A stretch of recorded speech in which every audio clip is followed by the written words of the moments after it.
Online apply কৰাৰ পিছত নিৰ্মাণ সখী আঁচনিৰ জৰিয়তে আপোনালোকে কি কি সুবিধা লাভ কৰিব সেই বিষয়ে কিন্তু আপোনালোকে ইয়াৰ পৰা জানিব পাৰিব। যেনেকৈ ইয়াতে আপোনালোকে দেখিবলৈ পাইছে আপোনালোকে প্ৰতি মাহে 2000 টকা প্লাস আপোনালোকে 100 টকা অৰ্থাৎ আপোনালোকে প্ৰতি মাহে 2100 টকাকৈ লাভ কৰিব। আৰু নিৰ্মাণ সখী আঁচনিৰ জৰিয়তে আপোনালোকে কি কি সুবিধা লাভ কৰিব সেয়াও কিন্তু আপোনালোকে এই পৰ্টেলৰ পৰা জানিব পাৰিব। অসম চৰকাৰে ইতিমধ্যে নতুনকৈ নিৰ্মাণ সখী নামৰ এখন আঁচনি আৰম্ভ কৰিছে, যাৰ জৰিয়তে যিসকল নেকি নিৰ্মাণ কাৰ্যৰ লগত জড়িত হৈছে, যিসকল নেকি শ্ৰমিক আছে সেইসকলে বহুত কেইটা সুবিধা লাভ কৰিব। এতিয়া আপোনালোকে কি কি সুবিধা লাভ কৰিব, লগতে আপোনালোকে কোনসকলে এই আঁচনিত ৰেজিষ্ট্ৰেশ্যন কৰিব পাৰিব আৰু আপোনালোকে ইয়াৰ জৰিয়তে কি কি সুবিধা লাভ কৰিব সকলো বিষয়বস্তু কিন্তু আপোনালোকক জনাই দিম। গতিকে ভিডিঅ'টো কিন্তু আপোনালোকৰ বাবে খুবেই গুৰুত্বপূৰ্ণ আৰু খুবেই হেল্পফুল হ'ব। সেয়ে আপোনালোকে ভিডিঅ'টো সম্পূৰ্ণকৈ চাব আৰু আগলৈ আপোনালোকে ভিডিঅ'টো শ্বেয়াৰ কৰি দিব। যেনক ইয়াতে প্ৰথমতে কিন্তু অসম চৰকাৰৰ তৰফৰ পৰা কোৱা হৈছে নিৰ্মাণ ক্ষেত্ৰত জড়িত শ্ৰমিকক আৰ্থিক ভেটি সুদৃঢ়ীকৰণৰ অন্যান্য প্ৰয়াস নিৰ্মাণ সখী আৰু ইয়াতে কিন্তু ৱেবছাইট এটা দিয়া আছে, যাৰ জৰিয়তে আপোনালোকে ৰেজিষ্ট্ৰেশ্যন কৰিব পাৰিব। কেনেকৈ কৰিব পাৰিব সেয়াও দেখুৱাম। তো প্ৰথমতে ইয়াৰ পিছত উল্লেখ কৰিছে স্বচ্ছতা আৰু ক্ষিপ্ৰতাৰে নিৰ্মাণ শ্ৰমিকসকলক আৰ্থিক সাহায্য প্ৰদানৰ এক পৰ্টেল। অৰ্থাৎ আপোনালোকে নিশ্চয় ইয়াতে প্ৰথমতে বুজি পাইছে যে শ্ৰমিকসকলক আৰ্থিক সাহায্য প্ৰদানৰ বাবে এই পৰ্টেলটো মুকলি কৰা হৈছে আৰু যোৱা কিছুদিন আগতে এই পৰ্টেলটো মুকলি কৰিছে। আপোনালোকে কি কি সুবিধা চাওক, ইয়াতে শ্ৰমিকৰ পঞ্জীয়ন, আধাৰ আৰু শ্ৰম সংযুক্তকৰণ, তাৰপিছত প্ৰাপ্য আৰ্থিক সাহায্যৰ বাবে অনলাইন আবেদন। আপোনালোকে যি আৰ্থিক সাহায্য পাব লাগে তাৰ বাবে ইয়াতে অনলাইন পঞ্জীয়ন কৰিব পাৰিব। তো কেনেকৈ আপোনালোকে কৰিব পাৰিব ইয়াতে কিছুমান ডিটেইল দিয়া আছে। সো মই ইয়াতে আপোনালোকক ৱেবছাইটলৈ লৈ গৈ দেখুৱাই আছোঁ যে আপোনালোকে কেনেকৈ ইয়াতে ৰেজিষ্ট্ৰেশ্যন কৰিব পাৰিব আৰু কি কি সুবিধা লাভ কৰিব। সো ফ্ৰেণ্ডসকল, প্ৰথমতে আপোনালোকৰ সুবিধাতে মই মোৰ টেলিগ্ৰাম চেনেল প্লাছ আপোনালোকৰ হোৱাটছআপ চেনেলতো কিন্তু মই এই ৱেবছাইটৰ লিংকটো দি ৰাখিম। তাৰ পৰা আপোনালোকে অতি সহজতে ক্লিক কৰি এই ৱেবছাইটলৈ আহি পাব।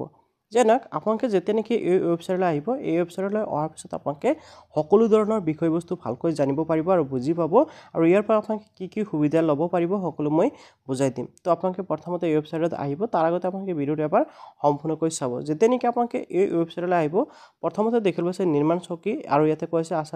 Assam building and other construction worker welfare board বুলি ইয়াতে ধুনীয়াকৈ লিখা আছে। এতিয়া আপোনালোকে ইয়াৰ পৰা কি কি সুবিধা লাভ কৰিব বা কেনেকৈ আপোনালোকে ইয়াতে ৰেজিষ্ট্ৰেশ্যন কৰিব পাৰিব সকলো বিষয়বস্তু জানিব পাৰিব। তাৰ আগতে মই আপোনালোকক এটা কথা ভালকৈ বুজাই দিব বিচাৰিম বা জনাব বিচাৰিম যে আপোনালোকে আচলতে ইয়াতে ৰেজিষ্ট্ৰেশ্যন কৰাৰ বাবে বা আপোনালোকে ৰেজিষ্ট্ৰেশ্যন কৰিলে কি কি সুবিধা লাভ কৰিব, যিটো আপোনালোকৰ বাবে জনাটো আটাইতকৈ প্ৰয়োজনীয় বিষয়বস্তু। ঠিক আছে, চ' জাষ্ট আপোনালোকে ইয়াতে ৰেজিষ্ট্ৰেশ্যন কৰিলেই নহ'ব, ইয়াৰ পৰা আপোনালোকে কি কি সুবিধা পাব সেইটোহে আগত জনাটো প্ৰয়োজন। এই ৱেবছাইটলৈ অহাৰ পিছত প্ৰথমতে আপোনালোকে এইটো ছাইডত এটা 3 লাইন দেখিবলৈ পাব। এই 3 লাইনত ক্লিক কৰিব। 3 লাইন অপশ্যনত ক্লিক কৰাৰ পিছত আপোনালোকৰ সন্মুখত এনেকৈ কেইবাটাও অপশ্যন খোল খাব। আপোনালোকে চাওক বেনিফিট এণ্ড স্কিম নামৰ এটা অপশ্যন আছে, ইয়াৰ ওপৰত ক্লিক কৰিব আৰু আপোনালোকে benefits provide by the board আপোনালোকে এই অপশ্যনটোত ক্লিক কৰিব। অ'কে, এই অপশ্যনটোত ক্লিক কৰাৰ পিছত আপোনালোকে এই আঁচনিৰ জৰিয়তে কি কি সুবিধা লাভ কৰিব সকলো বিষয়বস্তু ইয়াতে চাব পাৰিব। এতিয়া আপোনালোকে যদি ইংলিছত বুজিবলৈ অসুবিধা পায় তেনে ক্ষেত্ৰত ওপৰত চাব দুটা অপশ্যন আছে, এটা হ'ল ইংলিছ আৰু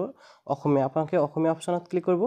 অসমীয়া অপশ্যনত ক্লিক কৰাৰ লগে লগে আপোনালোকে সকলো বিষয়বস্তু অসমীয়াতে চাব পাৰিব যে ইয়াৰ পৰা আপোনালোকে কি কি সুবিধা লাভ কৰিব। ইয়াতে চাওক কোৱা হৈছে অসম বহুতে প্ৰায় 13খন ভিন্ন ভিন্ন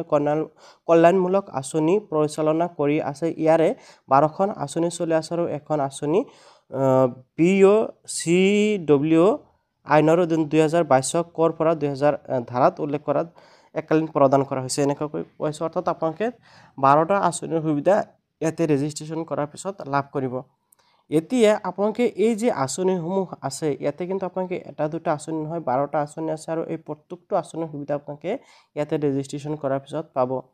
মৃত্যুৰ উপকাৰিতা, এই মৃত্যুৰ উপকাৰিতা অৰ্থাৎ যদি আপোনালোকে ইয়াতে ৰেজিষ্ট্ৰেশ্যন কৰে আপোনালোকে মৃত্যুবৰণ কৰাৰ পিছত কি কি সুবিধা আপোনালোকৰ আহিব এই ইয়াতে উল্লেখ কৰা হৈছে। তাৰপিছত ইয়াতে চাওক অন্ত্যেষ্টিক্ৰিয়াৰ সহায়, তাৰপিছত ইয়াতে আছে সাধাৰণ পেঞ্চন, যিসমূহ নেকি আপোনালোকে সাধাৰণতে লাভ কৰি থাকিব। ইয়াতে কিন্তু বহুত কেইটা মানে ডিটেইলছ দিয়া হৈছে, আপোনালোকে এবাৰ ভালকৈ পঢ়ি চালে বুজি পাব। তাৰপিছত ইয়াতে পৰিয়ালৰ পেঞ্চন, আপোনালোকে জাষ্ট আপোনাৰ পেঞ্চন নহয় আপোনালোকৰ লগতে আপোনালোকৰ পৰিয়ালেও কিন্তু ইয়াৰ পেঞ্চনসমূহ লাভ কৰিব। আৰু বহুত ধৰণৰ সুবিধা আছে ইয়াতে চাওক অক্ষমতা অৰ্থাৎ যিসকল নেকি বিশেষভাৱে সক্ষম সেইসকলক কিন্তু কিছু সুবিধা দিয়া হয়। তাৰপিছত তলফালে আহিলে আপোনালোকে দেখিবলৈ পাব ট্ৰেনজিশ্যনৰ আশ্ৰয় শিবিৰ এবাৰ আদৰ্শ কল্যাণ আঁচনিৰ সুবিধা ইয়াতে দিয়া হৈছে। নগদ ধনৰ বঁটা আপোনালোকে দেখিবলৈ পাব, ইয়াতে উল্লেখ কৰা হৈছে আপোনালোকে কি কি সুবিধা পাব। এককালীন শিক্ষামূলক সাহায্য অৰ্থাৎ আপোনালোকৰ পৰিয়ালত বা বা ছাত্ৰ ছাত্ৰী যদি থাকে তেনেক্ষেত্ৰত সেইসকলে কিন্তু ইয়াতে বহুত ধৰণৰ সুবিধা লাভ কৰি থাকে চিকিৎসা সাহায্য আপোনালোকে ইয়াতে লাভ কৰিব আপোনালোকে দেখিবলৈ পাইছে লগতে কিন্তু ইয়াতে আপোনালোকে দেখিবলৈ পাব প্ৰসূতিৰ সহায়ক যিসকল নেকি গৰ্ভৱতী মহিলা আছে বা প্ৰেগনেণ্ট মহিলা আছে সেইসকলকো সহায় কৰা হয় দক্ষতা বিকাশৰ প্ৰশিক্ষণ বিবাহৰ সহায়তা এনেকুৱা কিন্তু বহুত ধৰণৰ সুবিধা আপোনালোকক প্ৰদান কৰা হ'ব এই কাৰ্ডখন বনোৱাৰ পিছত বা আপোনালোকে ইয়াতে ৰেজিষ্ট্ৰেশ্যন কৰাৰ পিছত তো আশা কৰিছোঁ আপুনি নিশ্চয় জানিব পাৰিলে এতিয়া চাওক আপোনালোকে যদি ইয়াতে ৰেজিষ্ট্ৰেশ্যন কৰিব বিচাৰে তেনেক্ষেত্ৰত আপোনালোকে কি কৰিব হোম অপশ্যনত আহি যাব মই হোম অপশ্যনত আহি আপোনালোকক দেখুৱাই আছোঁ মই অপশ্যনত ক্লিক কৰি দিলোঁ এতিয়া আপোনালোকে ইয়াৰ বাবে অনলাইন এপ্লাই কৰিব লাগিব অনলাইন এপ্লাই কৰাৰ বাবে আপোনালোকে কি কৰিব লাগিব ইয়াত ক্লিক কৰাৰ পিছত আপোনালোকে দেখিবলৈ পাব ইয়াতে আছে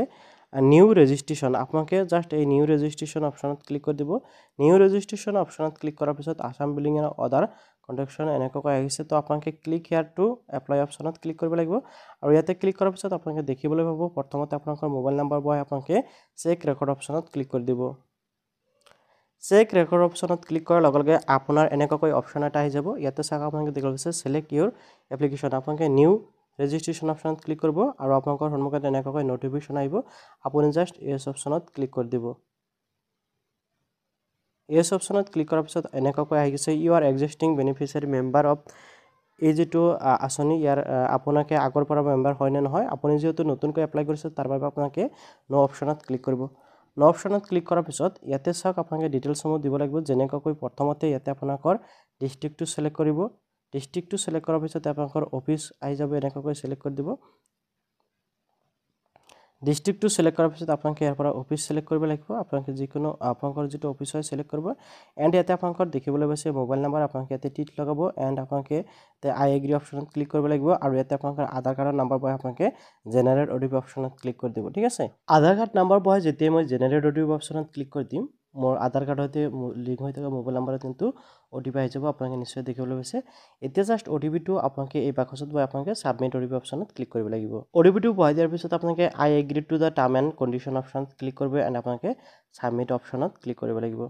ছাবমিট অপশ্যনত ক্লিক কৰাৰ লগে লগে আপোনালোকৰ সন্মুখত এনেকৈ আহি যাব এতিয়া জাষ্ট আপোনালোকে চাওক ইয়াতে দেখিব আছে আধাৰ ইকুৱেচি কমপ্লিট ছাকচেছফুলি আপোনালোকে জাষ্ট কি কৰিব ৰেজিষ্টাৰ নাও অপশ্যনত ক্লিক কৰি দিব ৰেজিষ্টাৰ নাও অপশ্যনত ক্লিক কৰাৰ লগে লগে আপুনি কিন্তু আগৰ পেজলৈ এনেকৈ আহি যাব অৰ্থাৎ হোম পেজলৈ আহি যাব এতিয়া জাষ্ট আপোনালোকে কি কৰিব লাগিব স্ক্ৰল ডাউন হৈ আহিব এণ্ড স্ক্ৰল ডাউন এই যিটো নিউ ৰেজিষ্ট্ৰেশ্যন অপশ্যন আছে আকৌ ইয়াতে ক্লিক কৰিব এণ্ড আপোনালোকে স্ক্ৰল ডাউন হৈ ক্লিক হিয়াৰ টু এপ্লাই অপশ্যনত ক্লিক কৰি দিব এই অপশ্যনটোত ক্লিক কৰাৰ পিছত দেখিবলৈ পাইছে আকৌ কিন্তু ইয়াতে আপোনালোকৰ চেম প্ৰচেছ আহি গৈছে ইয়াতে আপোনালোকে মোবাইল নম্বৰটো বহাই চেক ৰেকৰ্ড অপশ্যনত ক্লিক কৰি দিব মোবাইল নম্বৰটো বহাই যেতিয়া নেকি আপোনালোকে চেক ৰেকৰ্ড অপশ্যনত ক্লিক কৰিব ক্লিক কৰাৰ লগে লগে চাওক ইয়াৰ আগতে আপোনালোকে যেতিয়া নেকি মোবাইল নম্বৰ বহাই চেক ৰেকৰ্ড অপশ্যনত ক্লিক কৰিছিল তেতিয়া জাষ্ট নিউ ৰেজিষ্ট্ৰেশ্যনৰ অপশ্যন শ্ব' কৰিছিল এতিয়া চাওক আপোনালোকে দেখিবলৈ পাইছে টিকেট এটা দেখিবলৈ পাইছে ইয়াতে আপোনালোকৰ নাম্বাৰ আহি গৈছে ইকুৱেচি নাম্বাৰ আপোনালোকে জাষ্ট ইয়াতে টিক লগাব এণ্ড টিক লগোৱাৰ লগে লগে চাব আপোনালোকৰ এনেকৈ আহি গৈছে তো ইয়াতে চাওক আপোনাৰ নাম লগত তেনেকৈ আছে ইয়াতে এপ্লিকেশ্যন নট ষ্টেটাছ কিন্তু আপোনালোকে দেখিব আছে নট ছাবমিট তো আপোনালোকে কি কৰিব লাগিব লগইন উইথ অ'টিপি অপশ্যনত ক্লিক কৰি দিব লগইন উইথ অ'টিপি অপশ্যনত ক্লিক কৰাৰ লগে লগে আপোনালোকৰ এনেকৈ শ্ব' কৰিব আপুনি জাষ্ট অ'কে অপশ্যনত ক্লিক কৰিব অ'কে অপশ্যনত ক্লিক কৰাৰ পিছত ইয়াতে আপোনালোকে দেখিব আছে you have previously submit application register ইয়াতে চাওক register by paying Rs25 as registration fee আপোনালোকে কিন্তু ইয়াতে 25 টকা দি ৰেজিষ্ট্ৰেশ্যন কৰিব লাগিব আপুনি জাষ্ট এই অপশ্যনত ক্লিক কৰি দিব ইয়াতে কিন্তু ডিটেইলছসমূহ দেখিব আছে আপোনালোকে ইয়াতে ইয়েছ কৰিব আৰু যদি আপোনালোকে পে'মেণ্ট কৰা নাই তেনেক্ষেত্ৰত আপোনালোকে ন' কৰি দিব অ'কে তো এতিয়া চাওক আপোনালোকে দেখিবলৈ পাইছে ইয়াতে কিন্তু আপোনালোকৰ সন্মুখত এপ্লিকেশ্যন পেজটো আহি গৈছে ইয়াৰ পৰা কিন্তু আপোনালোকে ষ্টেপ বাই ষ্টেপ এপ্লিকেশ্যনটো কমপ্লিট কৰি লাগিব যেনেকৈ ইয়াতে দেখিবলৈ পাইছে আপোনালোকে বেছিক ডিটেইলছত আপোনালোকে কিছুমান ডিটেইলছ আপোনালোকে দেখিবলৈ পাইছে আপোনাৰ নাম ফাদাৰ্ছ নেম এনেকৈ কিছুমান ডিটেইলছ দেখিবলৈ পাইছে আৰু ইয়াতে কিন্তু আপোনালোকৰ ইশ্ৰম কাৰ্ডটো মেণ্ডেটৰী হয় আপোনালোকে ইশ্ৰম কাৰ্ডটো দিব লাগিব ইয়াতে মেৰিটেল ষ্টেটাছ এনেকৈ আপোনালোকে ডিটেইলছসমূহ দিব লাগিব ঠিক আছে ইয়াৰ পিছত আপোনালোকে ছেভ এণ্ড বেছিক ডিটেইলছ অপশ্যনত ক্লিক কৰি দিব আপোনালোকে বেছিক ডিটেইলছসমূহ দিব লাগিব ইয়াতে কিন্তু আপোনালোকে চাওক